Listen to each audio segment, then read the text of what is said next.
Hello student, class 10th। आज हम लोग पढ़ेंगे अम्ल की क्षारकता।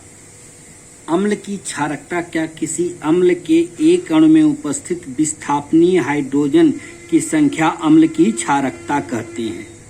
कहने का मतलब HCl ये जब टूटेगा जलीय विलयन, एक्वस मतलब जलीय विलयन, AQ है, एक्वस मतलब जलीय लिख दे रहे हैं, जलीय विलयन H प्लस Cl माइनस में टूटेगा। तो यहाँ से H टूटा तो HCl की क्षारकता क्या हो जाएगी? HCl एक अम्ल है तो इसकी क्षारकता 1, H2SO4 में H2SO4 की क्षारकता 2, CH3 COH CH3H है, CH3 क्षारकता 1, CH3 में विस्थापनीय हाइड्रोजन की संख्या कितना है? 1 है। विस्थापनीय हाइड्रोजन की संख्या 1 है। इसमें विस्थापनीय हाइड्रोजन की संख्या जितनी होगी, कहा जाता है किसी अम्ल के एक अणु में उपस्थित विस्थापनीय हाइड्रोजन की संख्या, विस्थापनीय जो हाइड्रोजन टूटेगा उसकी संख्या को अम्ल की क्षारकता कहते। देखिए इसमें हाइड्रोजन 4 है लेकिन विस्थापनीय केवल 1 हो रहा है, इसलिए इसकी क्षारकता 1 होगी। ठीक, अब आप निकालेंगे फार्मूला। एक और चीज बता दे रहे हैं कि यहाँ पे देखिए अम्ल का तुल्यांकी भार बराबर होता है अम्ल का अणुभार बटे क्षारकता,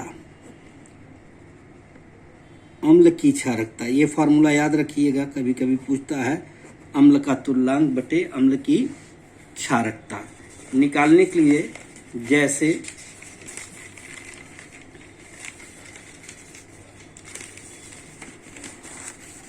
जैसे मतलब क्वेश्चन है, आपसे पूछ दिया जाए H2SO4 की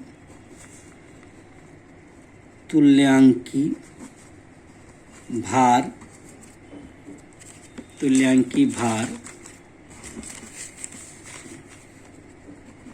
ज्ञात कीजिए, तुल्यांकी भार ज्ञात कीजिए। तो आप जैसे देखिए लगाने के लिए क्या है, लिखेंगे H2SO4 का अणु भार निकालिए। इसका अणु भार निकालेंगे तो 2 गुणे हाइड्रोजन का 1 होता है, प्लस यह सल्फर है, सल्फर का परमाणु भार क्या होता है? 32 होता है, प्लस ऑक्सीजन O का ऑक्सीजन 16 होता है। तो ये क्या हो जाए? 2 धन 32 16 चौको 64 बराबर 98 आ जाएगा। क्या आ जाएगा? 98। ठीक, अब इसका हम तुल्यांकी भार, अब H2SO4 को जलीय विलयन में तोड़ते हैं तो 2H प्लस SO4 माइनस 2 होता है, यानी H2SO4 की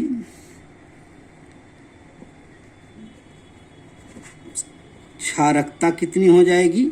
2 हो जाएगी। तो हम जानते हैं कि तुल्यांकी भार बराबर अम्ल का अणुभार बटे अम्ल क्या है? H2SO4 की क्षारकता। तो यहाँ क्या हो जाएगा? अम्ल का अणुभार कितना है? 98। अम्ल की क्षारकता कितनी है? 2, तो आ जाएगा 49। ये आंसर हो जाएगा। यानी अगर आपको पूछा जाए तो इस तरीके से क्या निकालेंगे? किसी अम्ल का तुल्यांकी भार। अम्ल का तुल्यांकी भार ज्ञात करने के लिए आप अणुभार ज्ञात करेंगे।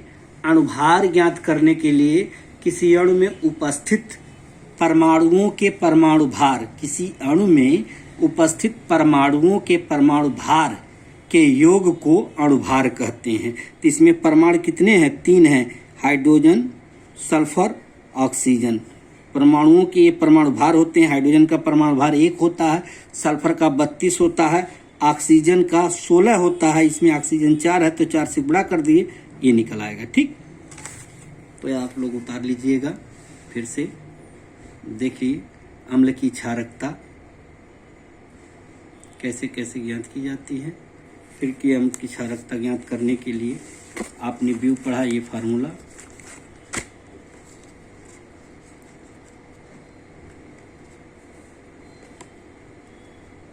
ठीक। इसके बाद आता है क्षार की अम्लता। इसके बाद क्या आएगा? क्षार की अम्लता। क्षार किसे कहते हैं वो तो जानते ही हैं। इसमें किसी क्षार में उपस्थित विस्थापनीय हाइड्रोक्सी आयन की संख्या को क्षार की क्षारकता कहते हैं, अम्लता कहते हैं। क्षारक या क्षार की अम्लता कहते हैं। जैसे NaOH है तो इसकी अम्लता 1 हो जाएगी।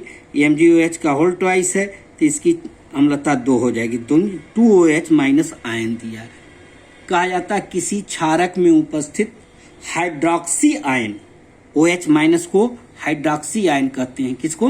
OH माइनस को हाइड्रोक्सी आयन की संख्या इसकी अम्लता कहलाती है। अब क्षारक का तुल्यांकी भार बराबर क्षारक का अणुभार बटे क्षारक की अम्लता। ये फार्मूला नोट कर लीजिएगा। ठीक। अब जैसे मान लीजिए निकाल रहे हम NaOH का तुल्यांकी भार ज्ञात करो, पूछ दिया तो सॉल्व कैसे करेंगे? NaOH का अणुभार, Na का अणुभार 23 होता है, एक O है, O का अणुभार 16 होता है, एक हाइड्रोजन है परमाणु भार, सॉरी Na का परमाणु भार 23 होता है, O का परमाणु भार 16 होता है, हाइड्रोजन का 1 होता है, 3 है, सोडियम ऑक्सीजन हाइड्रोजन। इसका क्या हो जाएगा? और NaOH जब टूटेगा तो Na plus plus OH minus हो जाएगा, यानी NaOH का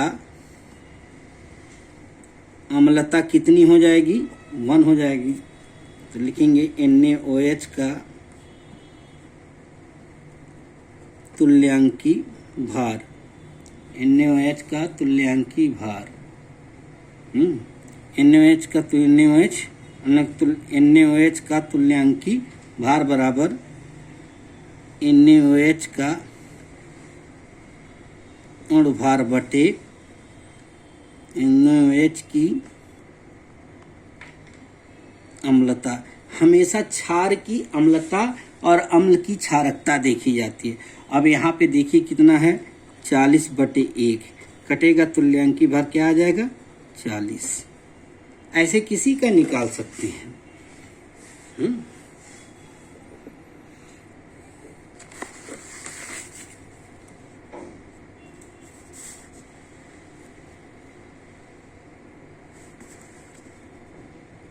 क्षार की अम्लता,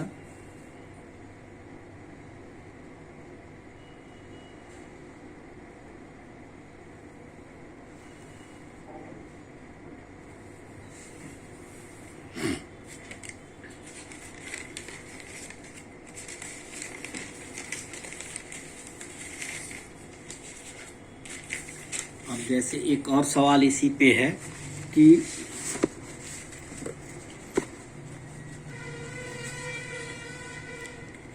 MgOH के होल ट्वाइस का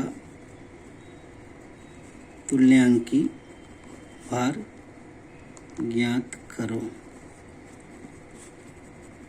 आंसर तो MgOH का होल ट्वाइस का अणुभार क्या हो जाएगा? Mg का होता है 25 धन, ऑक्सीजन का ब्रैकेट में लिख लो 16 धन 1 गुणे 2 कर देंगे, 16 धन 1 गुणे 2।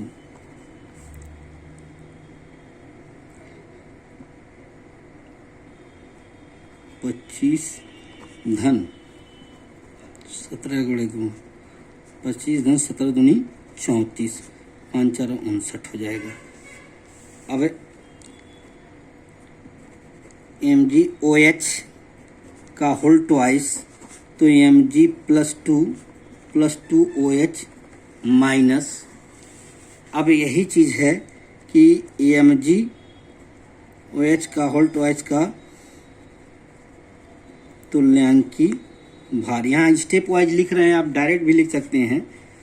तो mg OH का होल ट्वाइस का अणु भार बटे mg OH के होल ट्वाइस का अम्लता। अम्लता कितनी होगी? 2। इसका अनुभार कितना? 59/2। 2 चौको 8, 2 9 18.5। यही इसका आंसर हो जाएगा।